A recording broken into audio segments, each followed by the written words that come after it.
चलिए आइए आज हम आप लोगों को डिस्टेंस फार्मूला का जो है प्रूफ बताएंगे कि कैसे दूरी सूत्र ज्ञात करते हैं।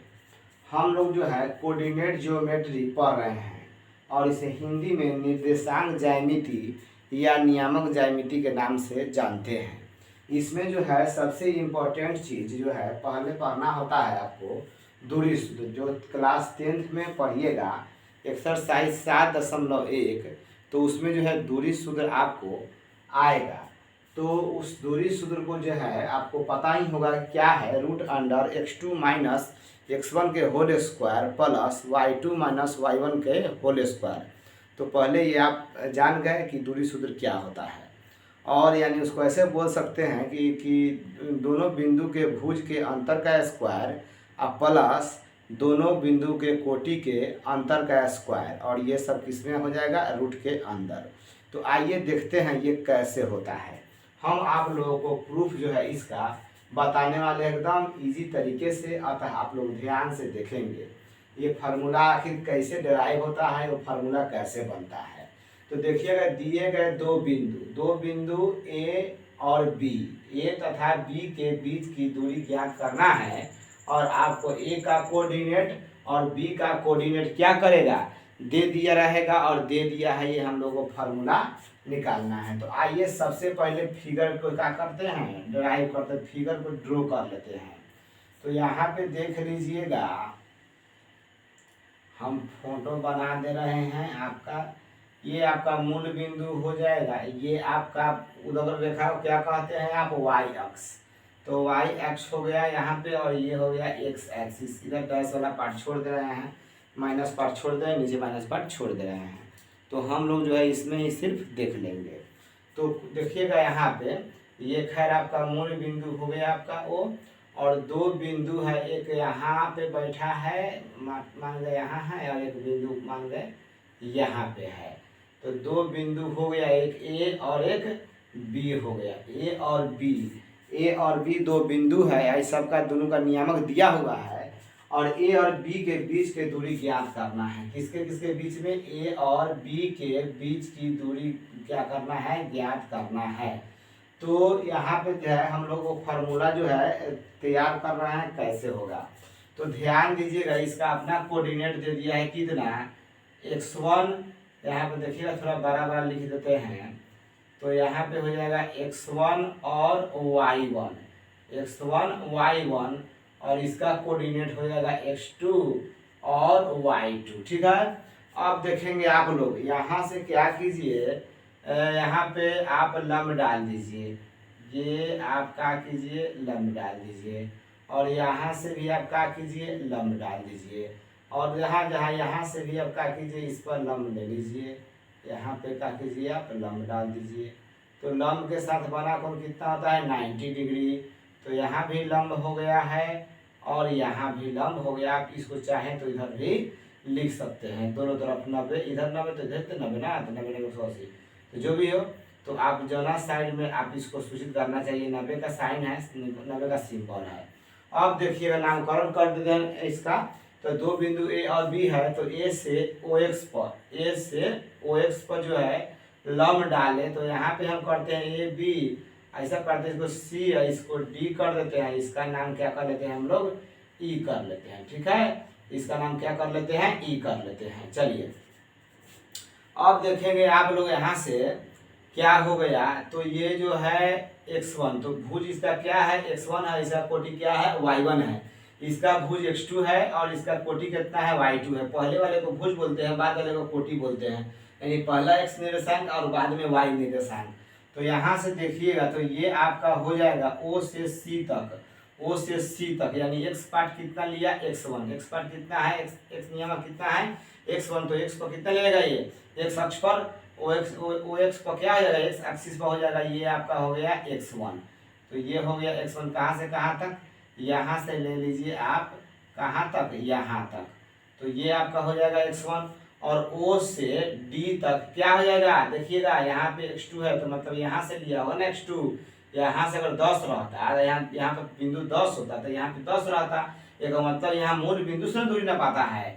तो यहाँ से वह क्या x2, यहाँ से यहाँ तक क्या हो गया आपका x2 हो गया। उसी तरह यहाँ पे आएंगे y की तरफ गया y अक्ष की तरफ, तो y1 यानी y1 जो है यहाँ पे किसके करीब सम्मिलित हो जाएगा y1, यानी इसका मान हो गया कितना y1, तो ये y1 तो यही ना y1 हो गया, तो आपका ये वाला वैल्यू कितना हो गया y1। और देखिए ये वाला हो गया, इसके अनुदिश आइएगा तो यहाँ पे हो जाएगा y2, यानी यहाँ से नाप के ले जाएगा तो y2, तो ये y2 तो इसके समानांतर यहाँ चल गया, तो यहाँ पे क्या हो गया ये y2 है, यहाँ से लेकर यहाँ तक क्या हो जाएगा आपका y2 हो जाएगा, यहाँ से यहाँ तक क्या हो गया आपका y2। इसका मतलब है कि BD का माप कितना हो गया y2 और AC क्या हो गया y1। इधर जाएंगे तो OC हो गया x1 और O से लेकर D तक क्या हो गया x2। इसमें लिख सकते हैं चूंकि कौन कौन लंब आ गया है आपका, चूंकि आपका OC लंब डाल दिए OX पर, उसके बाद आपने क्या किया OC कह रहे हैं AC यहाँ ध्यान दीजिएगा, आप AC लिख दीजिए और उसको BD लंब डाले फिर OX पर, और उसको AE लंब डाला गया है, AE लंब डाला गया है किस पर BD पर, किस पर हो गया BD पर। ये तो लंब का किस्सा हो गया। अब हम लोग क्या करते हैं, इसका अलग अलग हिस्सा निकाल देते हैं। तो यहाँ पे देख लीजिएगा, हम लोगों को जो मतलब है किससे, इससे मतलब है ये निकालना है, तो ये और ये का कोशिश करेंगे निकालने का। तो यहाँ पे देखिए तो CD बराबर है AE के लिए, जितना CD होगा उतने ना AE होगा, ये 5 होगा तो ये भी 5 होगा, ठीक है। और उसके बाद इधर जाएंगे तो आपको कहते यहाँ पे देख लीजिएगा AC बराबर होगा कौन ED, AC जितना होगा उतना ही ED होगा। तो चलिए अब एक एक कर निकाल लेते हैं। इसलिए यहाँ पे देखिए तो क्या निकाल दे रहे हैं हम, एक बार AE निकाल दे रहे हैं AE, तो AE निकाले, AE बराबर क्या हो जाएगा CD, तो AE बराबर CD, लेकिन CD निकलेगा कैसे, CD निकलेगा कैसे, ये CD तो OD में से घटा दीजिए आप OC, तो लिख देते हैं हम OD माइनस OC, यानी बड़ा वाला पार्ट में छोटा पार्ट हटा देंगे तो यही ना बच जाएगा आपका, ठीक है। तो अब बताइए O से लेकर D तक है कितना x2 है, क्या है आपका x2 है, और OC कितना है OC x1 है, तो x1 हो गया। तो ये वाला आप इसका यानी AE के मान कितना निकल गया, AE के मान x2 माइनस x1 आ गया।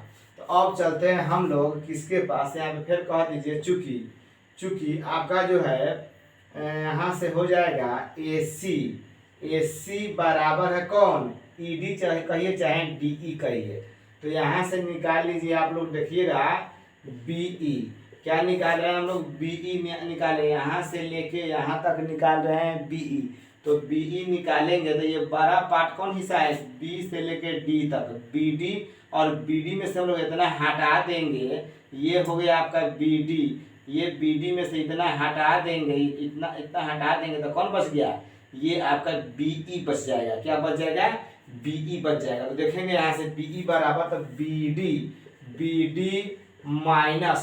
BD माइनस DE कहिए या ED कहिए, तो क्या करते हैं DE। अब देख लेंगे आप लोग, चूंकि यहाँ पे देखिए तो यहाँ पे लिखे है ना AC बराबर ED या DE, तो ये y1 है तो ये भी क्या आ जाएगा DE भी क्या आ जाएगा y1 ही हो जाएगा। तो यहाँ पे अब यहाँ पे आ गए हैं आप BE के पास, तो BE निकाल रहे हैं तो BD में से क्या घटाएंगे DE, तो B से लेके D तक है कितना y2, तो लिख दीजिए आप y2, और DE कहाँ है DE चूंकि AC के बराबर है, ये y1 है तो ये भी क्या आ जाएगा y1, तो माइनस क्या आ जाएगा यहाँ पे y1। देख लीजिए आप लोग, इसको स्पष्ट हो लीजिए आप लोग पहले।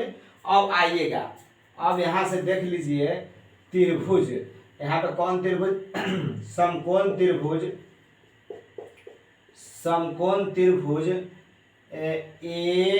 AEB में, समकोण त्रिभुज AEB में पाइथागोरस प्रमेय आपको पता ही होगा। पाइथागोरस प्रमेय में क्या होता है, उन्होंने बोला था पाइथागोरस जो यूनान के गणितज्ञ थे कि समकोण त्रिभुज में कर्ण का स्क्वायर जो होता है अन्य दो भुजाओं के वर्गों के योग के बराबर होता है। तो इसमें जो है कर्ण कौन होता है, तो 90 डिग्री के सामने वाला भुजा यानी सबसे बड़ी भुजा ही क्या होती है कर्ण होती है।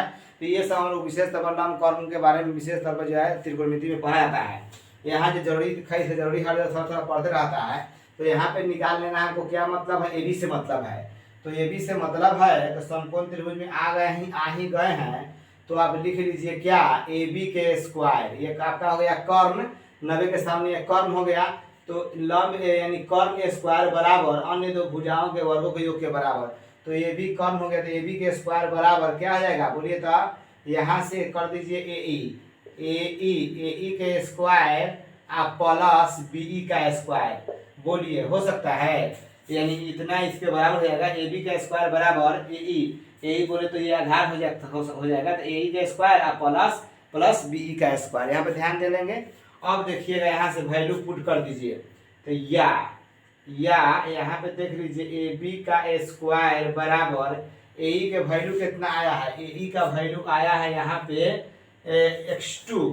x2 माइनस x1, तो इसका है स्क्वायर, तब हो गया होल स्क्वायर, प्लस BE आ गया, BE निकाले y2 माइनस y1, तो यहाँ पे देख सकते हैं आप y2 माइनस y1 का क्या हो गया, होल स्क्वायर।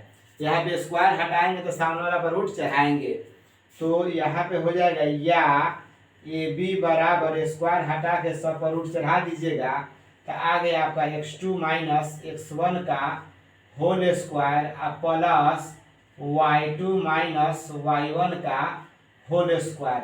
तो इस तरह से आपका दूरी निकल गया, दूरी यानी A और B के बीच की दूरी क्या हो गया, इसको याद रखेंगे आप लोग, x2 माइनस x1 का whole square plus y2 minus y1 का होल स्क्वायर। यही आपको साबित करेला पूछेगा तो साबित कर दीजिएगा। कह देगा कि दो बिंदु दिया हुआ है और इन दोनों के बीच की दूरी कैसे ज्ञात करेंगे, इसके लिए व्यंजक प्राप्त करें, फार्मूला निकाले, सूत्र की गणना करें, तो आप क्या कर सकते हैं, इस तरीके से बना सकते हैं। इसको आप सोचिए, और यानी कह सकते हैं दूरी बराबर दोनों बिंदुओं के भुज का अंतर। देखिए ना, इसका भुज x1 इसका भुज x2 है, तो दोनों बिंदुओं के भुज के अंतर का स्क्वायर प्लस दोनों बिंदु के कोटि के अंतर का स्क्वायर। अगर आप चाहें तो यहाँ पे अगर x2 माइनस x1 है, अगर कोई x1 माइनस x2 कर दे रहा है तभी गलती नहीं होगा। जैसे कि मान गए तो यहाँ पे अगर कोनो कारण से आ रहा है, x1 के मान यहाँ पे हो जाता है आपको 4 और x2 हो गया 5, तो 4 माइनस 5 आपको x2 माइनस x1 कीजिएगा, 5 माइनस 4 क्या हो गया 1, और उलट दीजिएगा 4 माइनस 5 कितना हो गया -1, लेकिन ये स्क्वायर ना हो जा रहा है स्क्वायर, तो स्क्वायर होने की वजह से माइनस क्या होता है प्लस, इसलिए गुणा करना पड़ता है। लेकिन ये फार्मूला सीधा है, आप इसको ऐसे भी यूज कर सकते हैं आप, तो इसको याद रखेंगे। यही आपका सूत्र है, यही आपका फार्मूला है, इसको प्रूफ कहिए चाहे आंसर कहिए, प्रूफ हो गया जैसे भी हो, तो आप इसको समझ लीजिए। कोई दिक्कत हो तो बताइए। इसका जो है इस पर जो आधारित चैप्टर है आप लोगों के लिए आगे जो है हम जल्द ही आप लोगों को उपलब्ध करवा देंगे, जो एक्सरसाइज 7.1 में है। तब तक के लिए धन्यवाद। मिलते हैं हम लोग अब अगले न्यू वीडियो में।